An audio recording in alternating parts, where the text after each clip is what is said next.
দীপালি দিদি দেখুন একটা বেল নিয়ে এসেছে। আজকে বেল দিয়ে আপনাদেরকে একটা বেলের আইসক্রিম বানিয়ে দেখাবে।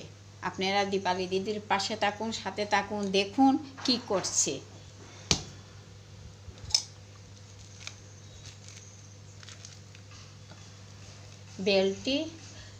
বেলের ভিতর থেকে বেল নিচ্ছি।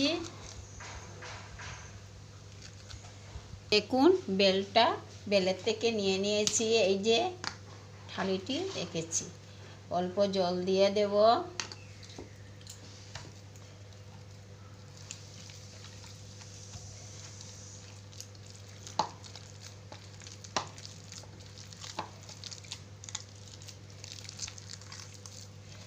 সেন্টের জন্য 2-1টা পুদিনা পাতা মাখার সময় দিয়ে দিচ্ছি। এই যে দেখুন সেন্ট আসবে। একটা ছাঁকনি নিয়ে এসেছি, ছাঁকনি দিয়ে ছেঁকে নিচ্ছি বেলটাকে।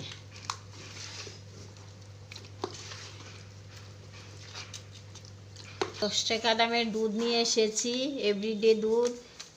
এই যে দেখুন চিনিটা খুবই কম দেব, কেননা বেলটা খুব মিষ্টি। এই যে দেখুন স্বাদের জন্য তা দিচ্ছি, সেন্টের জন্য দিয়েছি পুদিনা পাতা, স্বাদের জন্য দিচ্ছি ওইটা। এই যে দেখুন কাজু বাদাম তা দিচ্ছি, গুঁড়া করে রেখেছিলাম।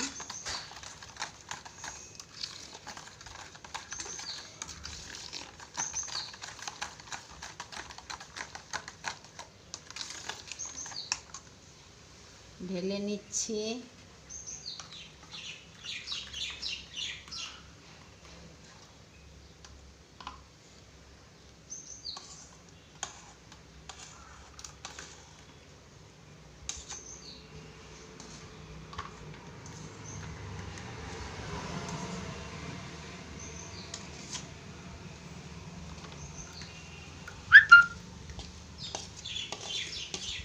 পুরা 4টা আইসক্রিম হয়েছে। এই যে স্টিকগুলো এবার দিয়ে দেব। স্টিকগুলা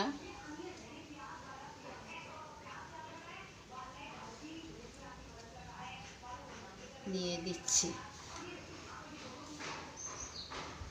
এই যে দেখুন আইসক্রিম বানিয়েছে রান্নাঘর দীপালি দিদি।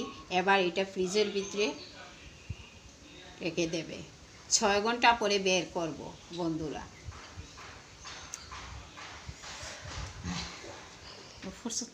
এই দেখুন ফ্রিজের ভিতরে ঢুকিয়ে রেখে দিচ্ছি, 6 ঘন্টা পরে বের করব।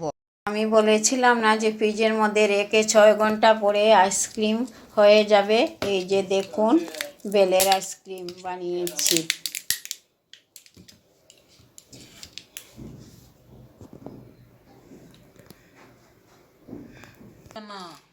এই যে দেখুন কেটে নিচ্ছি, অনেক গরম পড়েছে।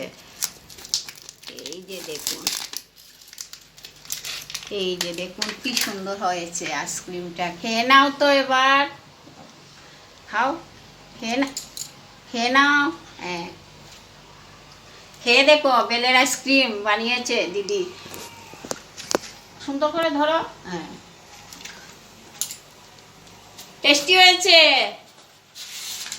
মিলন, টেস্টি হয়েছে।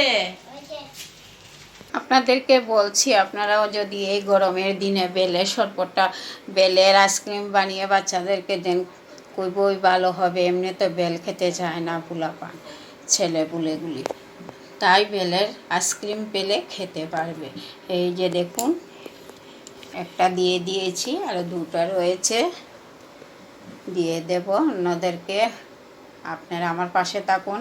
আমার এই বেলের আইসক্রিমটা যদি আপনাদের ভালো লাগে তাহলে আপনারা আমাকে লাইক করবেন, কমেন্ট করবে। আমি কমেন্টের আশায় রইলাম।